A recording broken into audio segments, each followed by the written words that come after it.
Uncle Bino. We'll go upstairs. Oh, no, wait a second here. Oh, just because I'm a little older than you doesn't mean that I don't like music.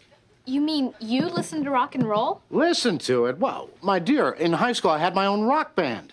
We played the Beatles, the Rolling Stones, Led Zeppelin. Man, we were hot. What instrument did you play? Tuba. You know, I think I still have a tape of this. I'm going to go get it. Oh, no, Uncle Bino, really, don't go through all the trouble. Lead tuba. Okay. Here, put this on. This is my all-time favorite tape. This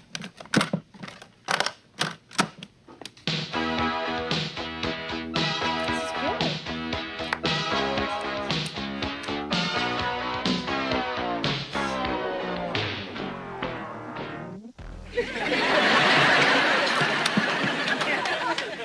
Look what your tape did to my stereo. You mean look what your stereo did to my tape? What are you talking about? This is a top-quality, state-of-the-art imported stereo. Look, it says it right here. Made in... Never mind. Let me see. Made in Tunisia. Tunisia. What's wrong with Tunisia? Nothing if you're a camel. Oh, yeah? Well, your tape is so old that it was produced by Thomas Edison. Hey.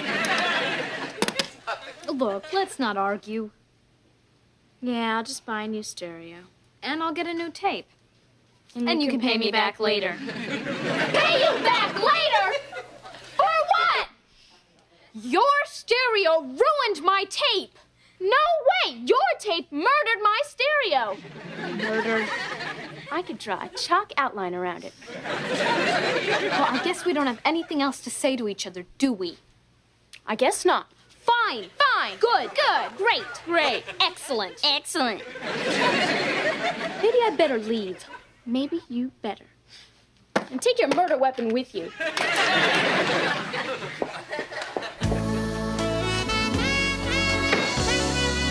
Okay, Kyle, what was so important that you couldn't tell me on the phone?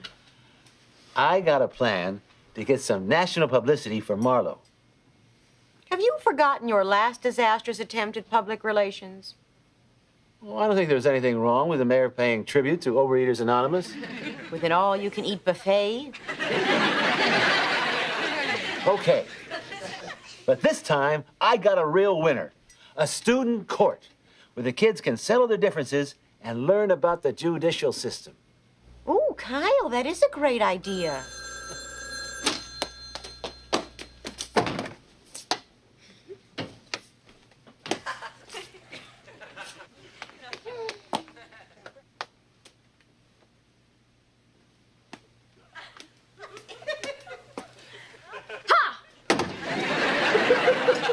Who is that?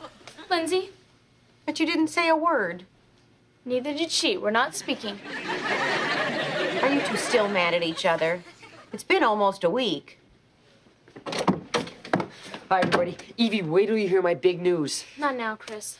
Mom, this whole fight is Lindsay's fault. Come on, Evie, guess what happened to me? Later, Chris, later. I've got a perfect solution. Why not take it to student court? Now, that's a good idea. You and Lizzie can let a fair and impartial judge decide. Evie, listen. Chris, please be quiet. And guess who I picked to be judge? Chris. Chris, please be quiet so that I can be the first to congratulate you. It couldn't have happened to a sweeter guy.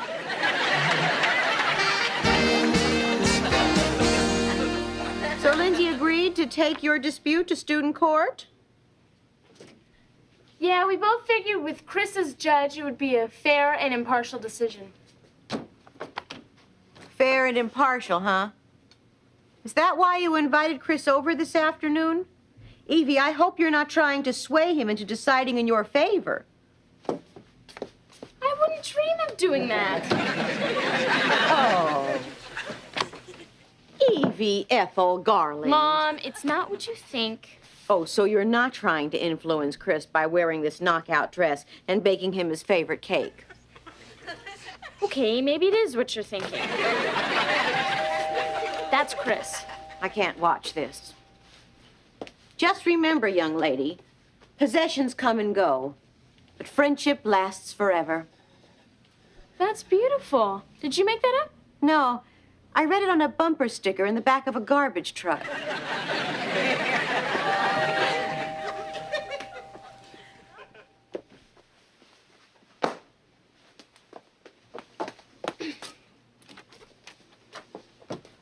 Chris, I completely forgot you were coming over. I planned to look more presentable. What, are you kidding? You look great. This? Oh, I just grabbed the first rag out of the closet. Care for a cake? I don't think I can eat the whole thing. Oh, come on. I'm sure a big, strong, and influential guy like you could eat 2 of these. Have a seat. I'll cut you a piece. Excuse me. Oh, and by the way, I left some pictures of us on the table, just in case you want to remember some of the good times we've had together.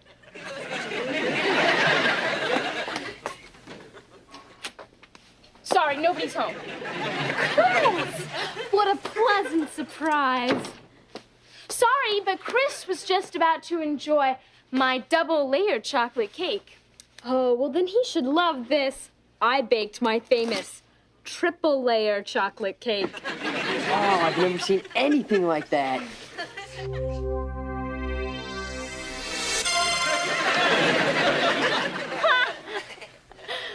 Neither have I. Where'd you leave the other 2 layers? I guess I used too much shortening. Hey, I've got a great idea. Why don't you and I go to the movies tonight? My treat. Oh, gee, I'd love to, but I already made plans to go to the concert tonight. Well, maybe I could go with you. Sorry, I've only got 2 tickets. In fact, we better get going. Yep, I guess you're right. You're going out with her? As an impartial judge, it's my duty to take bribes from both sides. Wait! Take my cake. At least you can have something to snack on while Lindsay bores you to death. No thanks. We're giving up junk food.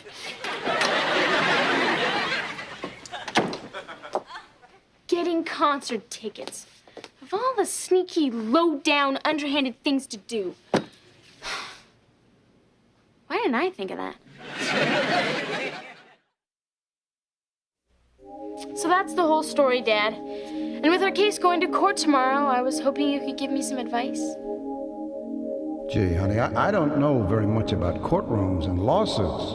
We Antarians have become such a highly advanced civilization that we don't have such things as disagreements or disputes. But aren't you involved in an interplanetary war?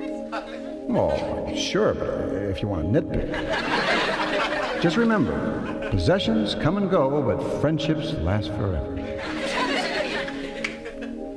Boy, that garbage truck sure gets around. Well, gotta run, honey. Hey, hi, Evie. How's everything? Awful. My case against Lindsay goes to court tomorrow, and I still don't know what to do. Well, have no fear. Bino Froelich, attorney at law, is here. But, Uncle Bino, you're not a lawyer. Oh, Evie, I'm surprised at you. For as long as you've known me, what is the one television program I never miss? Gorgeous Ladies of Wrestling. No, I'm talking about Perry Mason. Besides, Gorgeous Ladies of Wrestling isn't just a TV program, it's a sporting event. Yeah, but I don't think watching Perry Mason reruns is enough to teach you how to be a lawyer. I know. That's why I've added Matlock to my schedule. Now, the most important thing for you to learn is how to question a witness. In fact, I'll demonstrate. So, Mr. Froelich, where were you on the night of October 18th, 1971? Gee, I don't know. It was kind of a long time ago, you know? Well, isn't it true that while the rest of your family was watching the Lawrence Welk show, you were already plotting your sinister scheme? Of course not. Hey, I don't even know what you're talking about. And that while your unsuspecting loved ones were enjoying the Lennon Sisters' rendition of I Am the Walrus, you sneaked up the stairs like a thief in the night? Oh, wasn't me, I tell you. And that you then proceeded to break into your sister Donna's room for the sole purpose of malicious mischief? Isn't that true, Mr. Frolic? All right, yes, I did it. I put the hair remover in Donna's shampoo. You did what? Oh, Della. Donna, how long have you been standing there? Do you know what it's like to go through your entire junior year being called Kojak? Well, don't complain, sis. At least you got to play the lead in The King and I. Case dismissed. Mom, don't be too mad at him. He was just trying to help me. I know that, honey. But that's not how real lawyers act. A courtroom is a very solemn place where people behave with dignity, respect, and proper decorum. Okay. The Chief Justice of the Supreme Court walks into a bar with a duck on his head. I see what you mean about proper decorum. So the duck says, Kyle. oh, you heard it? Well, I see it's time to get things rolling along.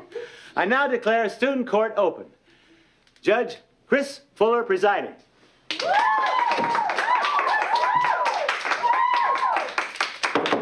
All right, order in the court, dudes. Your Honor, our first case is between Kimberly Busquets and William Burns. Kimberly has accused William of reneging on a date. She claims he promised to take her out and then stood her up. Well, I don't have to hear any more. The solution to this dispute is obvious. Kimberly was promised a date, and a date she will have. Gosh, Chris sure is good at this. Pick you up Friday at 7. Case dismissed. Too good. Our next case is a dispute between Evie Garland and Lindsay Selkirk.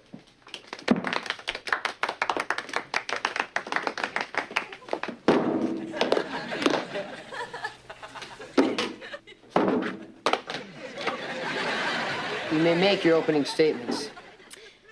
Fellow students, members of the court, and of course, the big, strong, and handsome Judge Fuller. Oh, give me a break. I will prove my case beyond a shadow of doubt that it was Miss Selkirk's faulty tape that caused damage to my stereo. And I ask that you find her guilty as charged. Ms. Selkirk? Unlike my worthy opponent, I wouldn't dream of trying to influence such a respected jurist as you, Your Honor. By the way, I waxed your surfboard for you. Thanks. Let me be direct, Your Honor. What we have here is a story of a tape player gone berserk on a wild and wanton killing spree, leaving nothing in its wake of violence but the dismembered and mutilated body of an innocent, defenseless tape.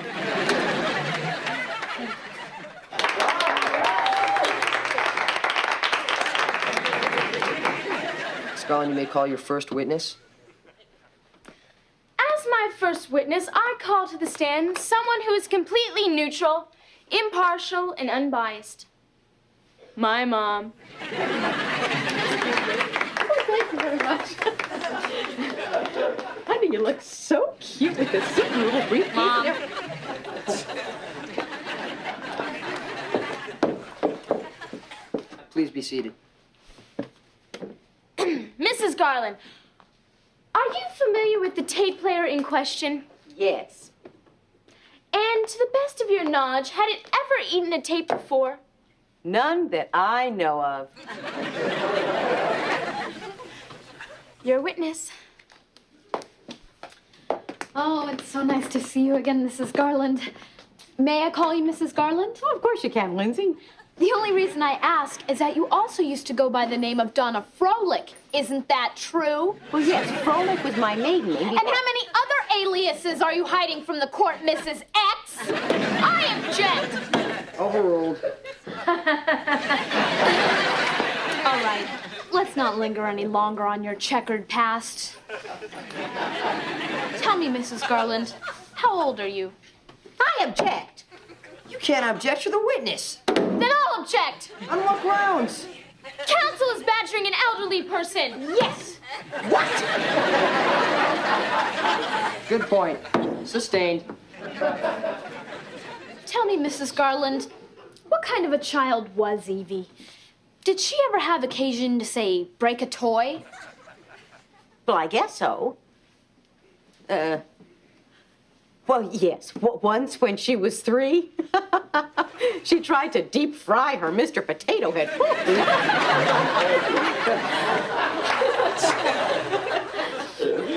So, in other words, this toddler terrorist had already started down the path of negligence and destruction that led us to this courtroom today. Arrest my case. You may step down. Well, how was I, honey? Well, That Mr. Potato Head story could have convicted Mr. Rogers. Now, Evie, don't blame me for what's happening. This whole thing should have just been between you and Lindsay. Me and Lindsay, huh? Mm-hmm. No, Mom, you're right. Your Honor, I would like to call to the stand someone who will prove my case beyond a doubt. I call to the stand Miss Lindsay Selkirk.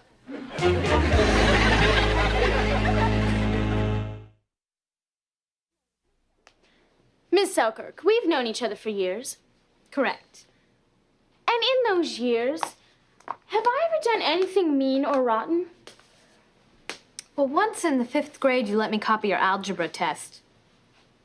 How was that mean? You got a D. Oh, yeah. You know, I probably never could have passed that course if you hadn't helped me with all those equations. Hey, what are friends for? Oh, I'd really hate to interrupt. I'd like to wrap this up before high tide. Sorry. Now, Lindsay, Miss Selkirk. Please tell the court exactly what happened before the incident occurred. Well, it was after school, and we decided to go to the mall and check out the hunks. Oh, yeah. Hey, remember those men in uniform that kept winking at us? Yeah. Too bad their den mothers showed up. Yeah. Boy, we do have fun together. Yeah. Remember when I got my tonsils out and you snuck in with ice cream?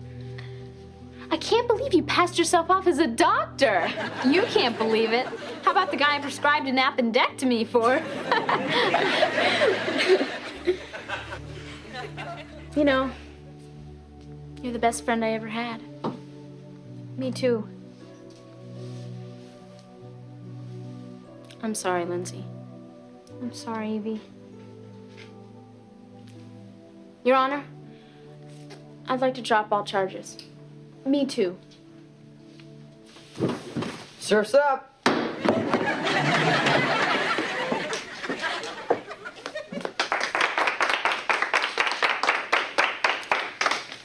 I don't understand why we let it get this far. Well, as I recall, this is all Donna's idea. What? Yeah, you're the one that said to take it to student court. Well, whose stupid idea was student court in the first place? Wow, you think student court was such a bad idea? Why'd you force these kids to come down here? Force. Keep it up, Kyle. You'll need a student doctor. Boy, those adults. Yeah. I'm glad we're not like him.